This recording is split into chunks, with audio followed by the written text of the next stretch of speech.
Welcome to National Parks Traveler, where we explore the national parks and the issues that involve them.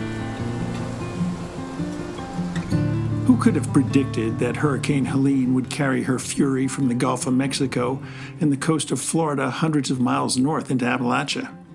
While there were forecasts calling for the hurricane to be downgraded to a tropical storm and drop quite a bit of rain in the region, the extent of damage in western North Carolina has been breathtaking. This is Kurt Repenchek, your host at the National Parks Traveler. Jacqueline Harp had her hands full when she took over as CEO of Smokies Life, a nonprofit organization that works with the National Park Service to develop educational and interpretive materials for Great Smoky Mountains National Park. She had barely settled into that job when Helene reached North Carolina. We've invited Jacki to join us today, both to learn how recovery efforts are going in the national park and to discuss her new role and ambitions with Smokies Life. We'll be back in a minute with Jacki.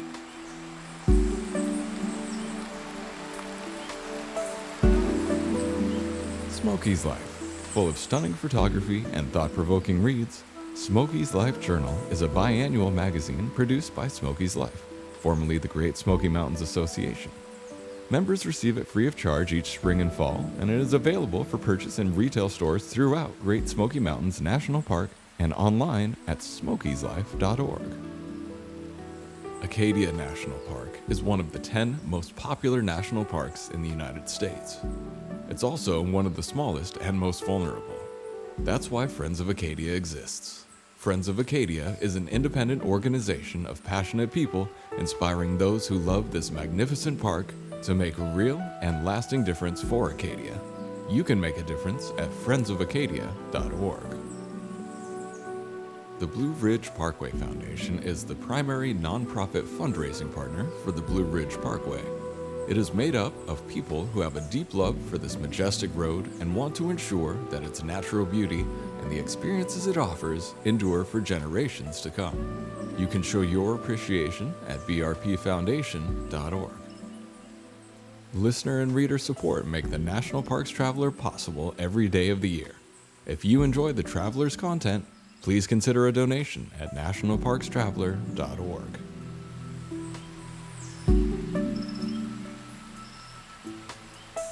Welcome to the Traveler, Jacki.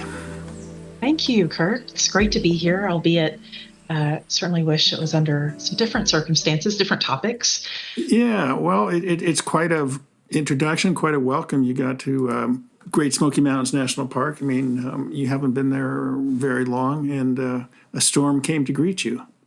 Absolutely. It's been, as I've joined this team at Smokies Life, it's been quite a busy couple of weeks. I'm at week 3 or 4 with the organization. It's been an incredibly welcoming crew, but in this period of time, we've had the announcement of Superintendent Cash as he moves on to a new adventure. We've had some really remarkable book publications, and then right on time in week 3, really a devastating natural disaster in East Tennessee and Western North Carolina. So it's been a diversity of different types of excitement since I've joined the team. Yeah, no, it certainly has. And, it just the storm kind of goes to show what we're going through in this world with climate change. I mean, a couple of years ago, we had this incredible storm at Yellowstone National Park that did incredible damage to the infrastructure, to the roads in the northern part of the park. Fortunately, nobody was injured. I believe the same thing at Great Smoky Mountains. Nobody's been lost to Helene. I don't know about minor injuries, but when the storm was forming in the Gulf of Mexico, I think a lot of us thought, well, it's a hurricane, it's going to come ashore, and then it's going to peter out. And it just seemed to carry its fury all the way north into Appalachia. That's absolutely right. And it's astonishing to see how dramatic these events are and how quickly they can unfold. And certainly we've heard stories in some of our gateway communities surrounding the park of water levels rising in 30 minutes. Communities that are unprepared for this type of weather event. No reason for them to be prepared for this type of weather event because Southern Appalachia is hundreds of miles from any coast, right? And really happening at such an alarming rate that many people were not able to respond quickly enough. And major infrastructure impacts. You're right in that nothing significant in the way of infrastructure that impacted the park. Everything is intact. Certainly, a lot trees down, some minor flooding, but in the gateway communities that surround the park, lots of significant damage, and the recovery work has not even begun yet. No, I understand. I understand. And the Park Service has its hands full with the extent of damage, not just in Great Smokies, but the Blue Ridge Parkway. I understand there was a little bit in Shenandoah, and of course, elsewhere in North Carolina and even South Carolina. And it really was a bizarre storm in so many ways. I mean, not just that it moved all the way from the Gulf of Mexico up to North Carolina and Tennessee, but on the North Carolina side of the Smoky Mountains, I believe Asheville got almost 14 inches of rain last Friday, the 27th, and Gatlinburg barely got wet. Is that right? That's right. Yeah, certainly on the western side of the park, several days of significant rainfall, but it's just soggy. It's just soggy, but it wouldn't have been notable otherwise. In fact, it would have been welcome because it's been, to sort of speak to the different extremes of the weather events that we're experiencing. It would have been welcome sogginess because it has been a remarkably dry period of time in southern Appalachia up until this point, and so it really is the kind of the tip of eastern Tennessee and western North Carolina, everything that fell on the eastern side of the eye of the storm that took the major brunt. But you're absolutely right. Gatlinburg, Pigeon Forge, Sevierville. As you journey south into Knoxville and Chattanooga, some wet days, and the Tennessee River is huge at this time, but nothing in terms of infrastructure damage, nothing like what we're seeing on the eastern side of the park. Yeah, I guess Interstate 40, which connects Tennessee and North Carolina, a lot of damage done. I've seen some of the aerial footage of the portions of the interstate being washed away, and I guess that's one reason why the Cataloochee Valley is still closed. Any sense for how this infrastructure damage in North Carolina is going to affect visitation coming to the park? I mean, not right now, but in another month or two. I mean, from what I've read, there's more than just the Interstate 40 damage. There's a lot of bridges in eastern North Carolina out. I mean, any idea how that's going to affect people wanting to go to the national park this fall? Yeah, it'll certainly have an impact, direct and indirect. You're absolutely right. You can see lots of drone footage and cell phone footage from folks in local communities seeing bridges crumbled, washed away. We did have a truly catastrophic dam failure in East Tennessee. So lots happening there that will affect park visitation. And some of it, just candidly, I think is welcome as the park really wants to redirect resources into helping with recovery efforts. And so a bit of a diminished visitation isn't necessarily a bad thing. The park issued a press release, and we've wanted to be very respectful of that at Smokies Life with our stores and welcome centers, just inviting folks to reconsider where they may be able to direct their free weekends, their fall vacations, to just think about, are there places that were less impacted that they can visit, knowing that maybe that means folks consider places other than the Smokies. October is such a beautiful time to be in the park. And it is a time that the park and many of the communities around the park really count on the visitation and the tourism dollars in support of those local economies. So it is really hard to say, gosh, this might not be the time to visit. Yeah. But that certainly is, we know that there will be communities that just cannot support even their own local population in the way that they want to, much less people that would be visiting. So, aside from roads washed away, homes washed away, lots of just local utilities still working to be restored, because there are many communities in Western North Carolina in particular that are still on a boil notice, still without power, still no internet. So I think even if folks were considering a visit, I don't know how good of an experience they would have, even if they could get to the place that they are going. Sure. Yeah.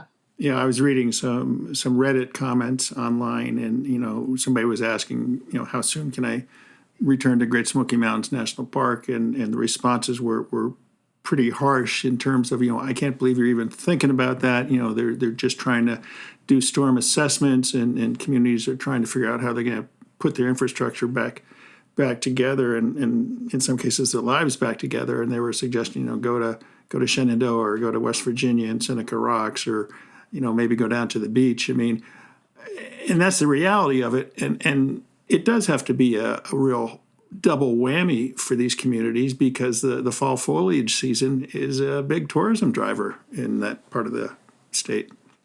Yeah, yeah, absolutely. I can appreciate, as somebody that loves the Smokies, especially this time of year. And at Smokies Life, we had been preparing for this to be one of our busiest months. I can appreciate the request of many of these communities and the national park, just indicating that the park is open, but outdoor recreation in particular is really going to be challenged just due to staffing being stretched, visitor safety concerns. Um, and so, to the extent that people are able to safely travel, to access this really special place, Sevier County, which does include Gatlinburg, Pigeon Forge, Sevierville, those communities are fully open to those who can access through safe routes. And the park is working hard to get all major park roads reopened to the public as soon as they can. Yeah, I know they reopened the newfound Gap Road this past week. Do you have any sense on how the campgrounds around the park fared? I know, as I mentioned earlier, that the Park Service is doing assessments. I'm just wondering if all the campgrounds will be able to come back online sooner rather than later. Yeah, there are still, there's still a number of accessible campgrounds. You're right that US 441, it did the Newfound Gap Road. It reopened this morning at 8 a.m. And so we were also able to reopen our visitor centers at Kawohe, formerly Klingman's Dome, and Econolofty Visitor Center. Again, not anticipating a ton of visitation, but at least that road is open and accessible. The campgrounds on the Tennessee side are largely open. Again, it might be wet, um, but they do still have a number of campgrounds on the North Carolina side, Balsam Mountain area, Big Creek, Cataloochee, Deep Creek. All of those continue to be closed, and I would anticipate that they will. That we don't have an estimated reopening time. Is that because the access roads are closed, or just because of the number of downed trees in the campgrounds? It's a bit of both. So, they've experienced significant flooding and downed trees, some damaged power lines. And another thing that is impacting a lot of the surrounding communities is that there are just limited resources in the way of fresh water and gas stations in particular that have, to the extent that gas stations are able to get power, they are running out of gasoline very quickly. And so that's another thing that is impacting how much people are being encouraged to visit on that side. Yeah, yeah, interesting.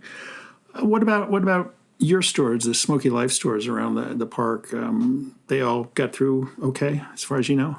Everything got through okay. We were very lucky to get through the storm with no impacts to there's no damage to buildings or facilities. We did have some short-term closures of all stores. So the park advised very quickly last week on Thursday afternoon that everyone operating stores and visitor centers explore a early afternoon closure on Thursday, a full day closure Friday. That was the brunt of the rainfall. So that gave us an opportunity to assess what's the impact going to be. And our store and visitor center locations in Tennessee reopened on Saturday, and our visitor center locations in North Carolina reopened today. Nice, nice. Have you had a chance to talk to park officials about recovery going forward? We've not had an opportunity to either see an official press release or speak with park officials directly about recovery efforts. Um, I think that they are working hard to develop their plan of action as we look ahead. Yeah, yeah, got their hands full. Yeah.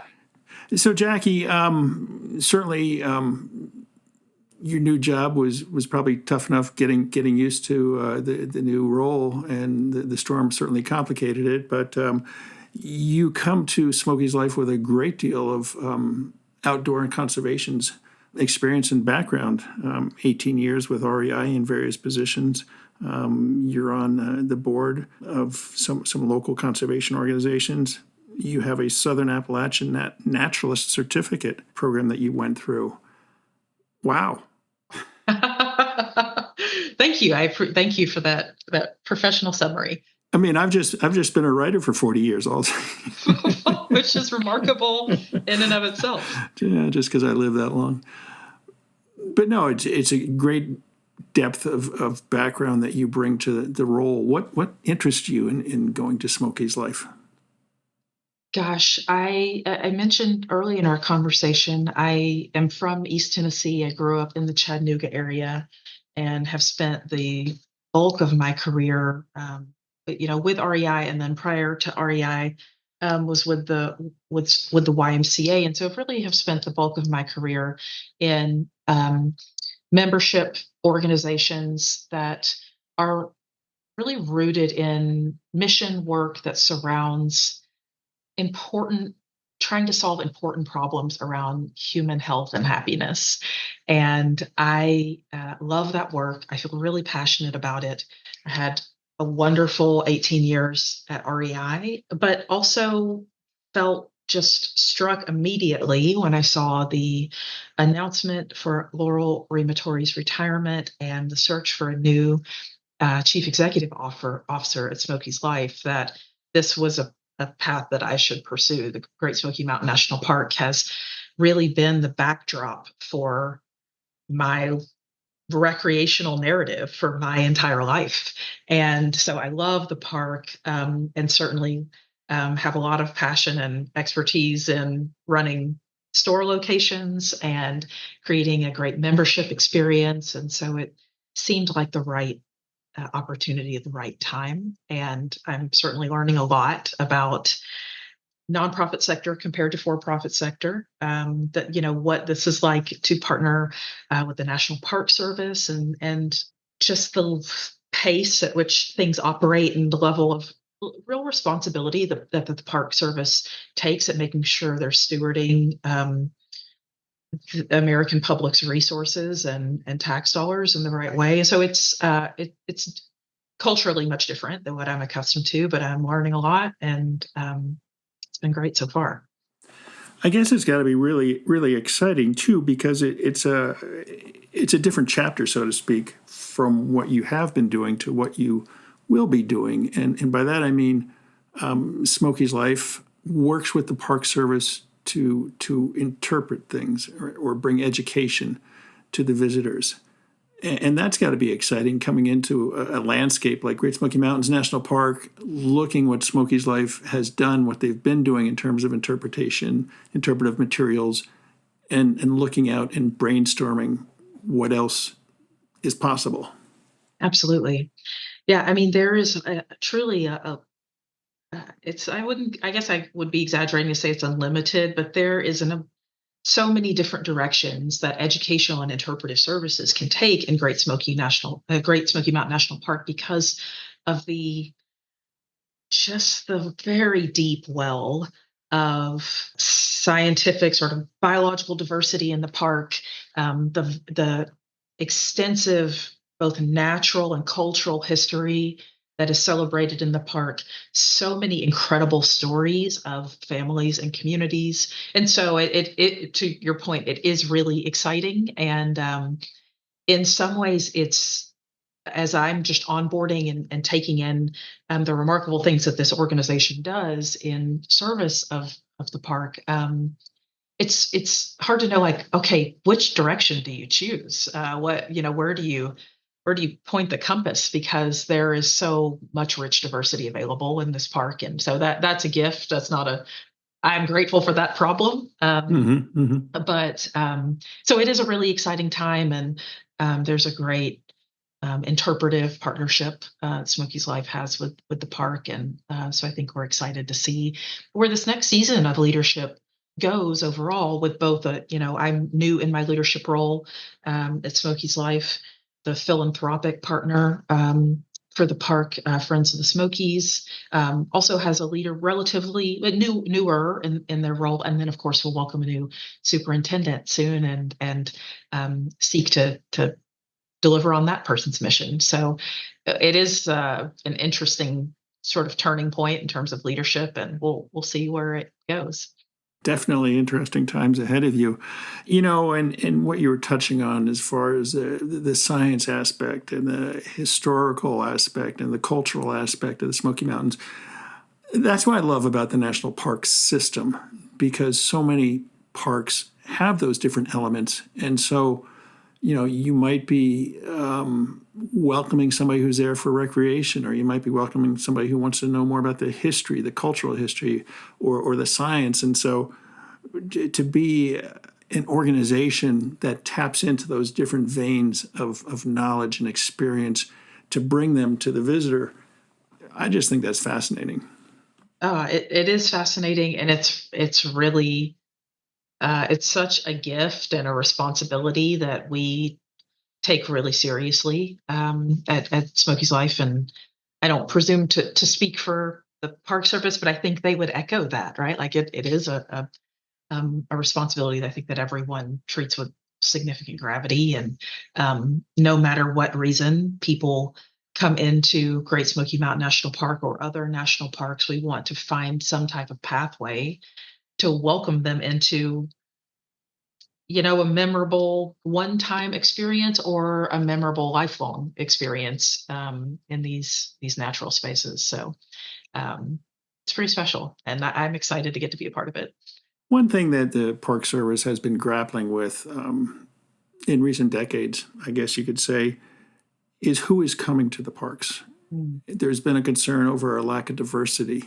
There's been a concern over the demographics that are coming to the parks. Is that something that Smokies Life can help address in terms of enticing different age groups or different cultures to come experience what Smokies has? Because a perfect example, I'm out in Utah. I spent 9 years in Wyoming, Fort Laramie National Historic Site, a trading post that goes back to the late 1800s. At one point, I thought, well, who's going to be interested in that other than white people? Because it was a trading post, and you had the trappers coming through, and you had the Oregon Trail going through there. But then you step back and you start to realize that you had the Native Americans there, you had Mexicans coming up to trade, you had German soldiers there with the Union troops. It was really a melting pot of cultures. And I think, when you start bringing those stories to light, all of a sudden Fort Laramie becomes a more attractive site for a lot of people out there. I'm guessing you can do the same thing at Great Smoky Mountains.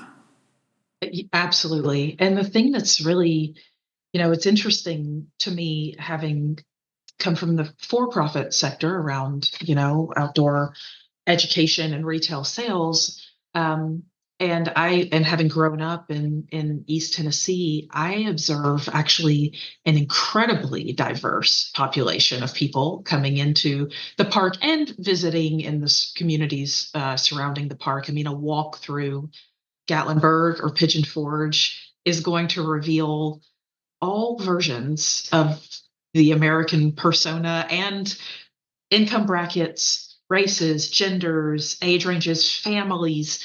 And so in that way, I mean, of course, the Smokies visitation, I think just the vast number of people that come into the park does allow for us to be in conversation with a more diverse group of folks than perhaps more remote parks or less visited parks. And again, that's a gift and a responsibility.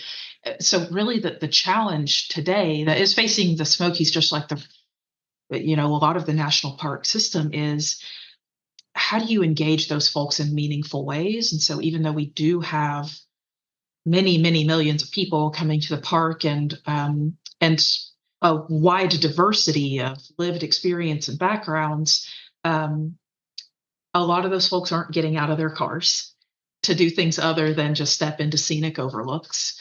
And certainly the profile of people recreating in the park, whether you're backpacking or day hiking, paddling, cycling, etc., those tend to be a little less diverse than just overall visitation. And so, I am hopeful that Smokies Life can help to encourage people to seek out those moments that is a little bit more engagement than just stepping out and taking a photograph of a beautiful scenic overlook. One thing that we've been working on in partnership with the park, and the park has launched a really phenomenal what they call a Gateway Stewards program to educate people that work in hospitality, tourism, et cetera, even above and beyond what we're doing in Smokies Life, around how do you engage with people coming into the area to let them know if the most visited trailhead that they saw on whatever, online vacation planning site that they were working with. They see this online and they want to go to this trail. Let's say you get there and parking lot is full, it's overflowing, like you're not hiking there today. How do we still encourage those folks to have a great experience? How can we direct them to some other less visited but still beautiful parts of the park? And so part of our work is, yes, inviting more diverse backgrounds and voices into great experiences in the Smokies, but also for the people that are there, how do you ensure that, okay, they're here now? How do you ensure that we can engage them in doing something outside of their car and not get discouraged if that first itinerary doesn't work out?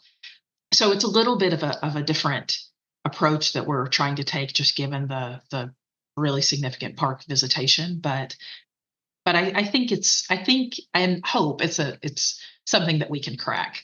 And certainly, there are so many communities and stories that we are still working, the stories that we are working to tell, both through partnerships like the African American Experiences in the Smokies project that really seeks to tell stories of underrepresented communities that are part of the long, rich history of the national park.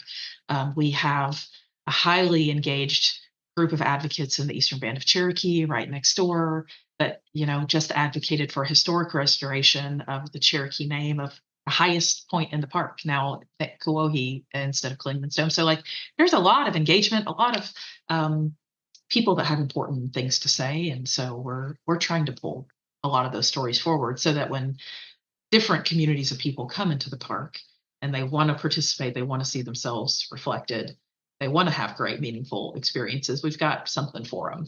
Yeah, yeah. It's always fascinated me, I guess is one word to put it, that in Yellowstone National Park, 2.2 million acres, the average stay, I think, is less than 3 days. Wow. And I'm not sure what it is at Great Smoky Mountains National Park, but it's probably maybe just a day, people driving Newfound Gap Road and, as you said, looking for an overlook and pulling over. And there's so much more to the park that if you dig a little deeper, I think you'll be fascinated. I know I've been there a few times, in Cataloochee Valley, and Little Cataloochee always impressed me, and I just enjoyed walking through those areas and reading the history and some of the buildings that are still there. And there's other areas of Great Smoky Mountains, and you just start digging deeper and deeper and deeper. And that's the information that needs to get out there to your casual visitor who might come and, well, I've heard of Cades Cove, so I'm going to drive around that, and I'm going to drive over Newfound Gap, and I'm not going to go to Laurel Falls because I can't park there. There's no room. And there are so many other opportunities to enjoy. Yeah, absolutely. Yeah, to your point there, so well taken. The average visitor, the average stay at Great Smoky Mountain National Park is 44 hours, so not even 2 days. Um, and certainly there are some beautiful, beautiful scenic drives, but so much more to experience in the park. Yeah, it really is. And it's your job to help direct them there. No pressure. No pressure. I'm excited for it. So I'm wondering, with the storm shutting down much of the park, although, like you said, the Tennessee side is reopening and coming back to life. Any idea how that's going to impact your revenues from sales at your stores? Yeah, we are in October is one of our busiest months at Smokies Life, and that way we are not unique from the region as a whole and the park. And so we do anticipate that there will be a major impact to our revenue. And luckily, it doesn't deter us from our commitment to aid to the park in terms of both the cash aid that's available and the in-kind services that we provide through operating stores and welcome centers. But we still have to plan for that and anticipate, what does that mean for our organization as we look through the end of the year. So, but we are planning to see a decrease in both visitation and just the dollars that people have available to spend things like national park gift shops, right? So the impact of that is yet to be seen, but we're planning for it, and there's good reasons behind it. Yeah. Well, hopefully it won't stretch on like COVID did a few years ago. I hope not. I mean, certainly the rebuild once the gateway communities in Eastern Tennessee and Western North Carolina have felt like they have worked through their recovery efforts and they're in a place to start rebuilding. That will take years, but I continue to believe that the Smokies are they are a place of, even for people that don't have long histories in the park. I mean, they're just a remarkable spot for nature reprieve and interesting history and just a lot of variety in what you can experience there in and immediately outside of the park. So we are hopeful that it'll continue to be a spot that draws people even well beyond into the rebuilding efforts. But yeah, I mean, I am hopeful that it doesn't drag on for years. It's amazing how quickly things get patched back together, and the Yellowstone situation is one good example on how quickly they were able to create temporary roads for people to come and continue to enjoy the park. Earlier this summer, Teton Pass, the two-lane highway that goes over the Tetons from Driggs, Idaho to Jackson, Wyoming, suffered a what looked like to be a killer landslide that pulled part of the road away. And within weeks, they were able to create a temporary diversion around that. So hopefully the same will be true for North Carolina. Yeah, I hope so. I mean, just observing the impact to the I-40 corridor, I think there will be significant incentive, even outside of the impact to the park. I mean, that is a major thoroughfare for humans, 18-wheeler trucks. I mean, there's incentive for lots of industries to recover that road in particular quickly. Sure. And so hopefully that same level of pressure and speed, and urgency is applied. Yeah. All that commercial traffic that can't go over Newfound Gap Road. That's right. That's exactly right. Yeah. So you're a local, I guess, so to speak, close enough, more than I am to Great Smoky Mountains National Park. We won't tell anybody, but where do you go when you want to avoid the crowds and enjoy the park? Oh, no, I can't record that on podcast. Oh, gosh. Okay, so it varies by time, life season, etc. So a few things that have been happening that are really just remarkable in Tennessee. We have a newly established Office of Outdoor Recreation, by the state based out of Nashville. And so what that has allowed for is certainly just a strategic sort of approach to how we think about natural spaces in the state, that has included the establishment of some new state parks in addition to national parks. So I'll offer two, perhaps. One is in the Smokies. I probably, like everyone else, millions of other people, I do love Cades Cove. So we just finished up the season of vehicle-free Wednesdays in the park, where the Cades Cove Loop Road is closed to vehicle traffic, and so it is only open to pedestrians and bicycles. And it really has just transformed how I think about that part of the park, where on any other day it is a gridlock traffic jam. And on Wednesdays, it is a beautiful, calm, pleasant walk or bike ride. So much wildlife, leisurely ways to explore historic sites. So I do love that, and that's so, like millions of other people. I'd have to say I'd have to have Cades Cove on the list. Beyond beyond that, I've only just started to explore, and of course this is disrupted. I love the Deep Creek area. It is beautiful. Of course you've got a great campground there. The creek itself is just a great spot for like a calm hike with just a soothing backdrop of a babbling brook. I mean, it's so picturesque, and all the senses are really idyllic. So I love the Deep Creek area, and when it is open, although it is closed right now, it is not a heavily visited part of the park, but it is really beautiful, really, really beautiful there. So those are certainly some favorites. On the state park side, we have a newly established state park very close to where I live in Chattanooga. As I'm working through, my getting settled in a new community, this is where my home and my family still is, and so we have a newly established state park in the Chattanooga area that's pretty close to my home, and so I've been spending some quality time there as well. So I have to ask, do you have a 900 miler patch? I don't, but I'll have to get working on it.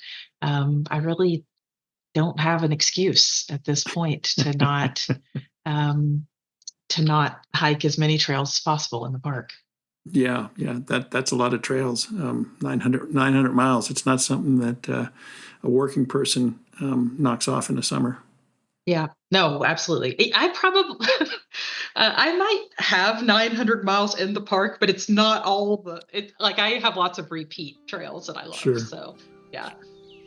Well, Jackie, thanks so much for joining us today. It's good to meet you and hear about your role there at Smokies Life, and moving forward with your organization, as well as the challenges the Park Service is facing, and I'm sure Smokies Life will be involved in recovering from the aftermath of Helene. Well, really appreciate the invitation to be part of this conversation, Kurt, and thanks for the work you're doing to share the impacts of the storm and what these communities are going through right now. Yeah, it's a tough one, but hopefully it'll all work out and build back better, right? Yep, absolutely. That's Jacqueline Harp, the new CEO of Smokies Life, talking about her new job at Great Smoky Mountains National Park. Have a great day, Jackie. Thanks. You too.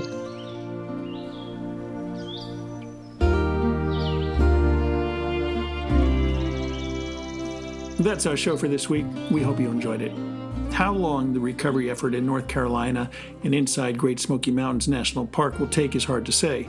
Suffice to say that your fall foliage trip might best head to another destination. As the Park Service issues updates on the recovery, we'll be sure to post them on The Traveler.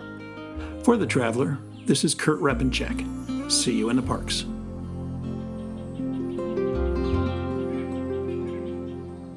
The composers and musicians at Orange Tree Productions have created a unique collection known as the National Park Series that has grown to include more than 30 CD titles.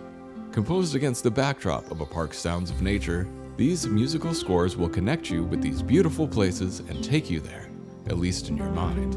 This collection is the #1 selling National Park audio series in the world and provides the background music for National Parks Travelers podcasts. Visit them at orangetreeproductions.com. Editing and production work for the National Parks Traveler podcast is done by Splitbeard Productions. You can learn more about us at splitbeardproductions.com. National Parks Traveler is a 501c3 nonprofit media organization that provides daily editorial coverage of national parks and protected areas. Traveler's coverage is made possible by reader and listener donations. Visit us at nationalparkstraveler.org.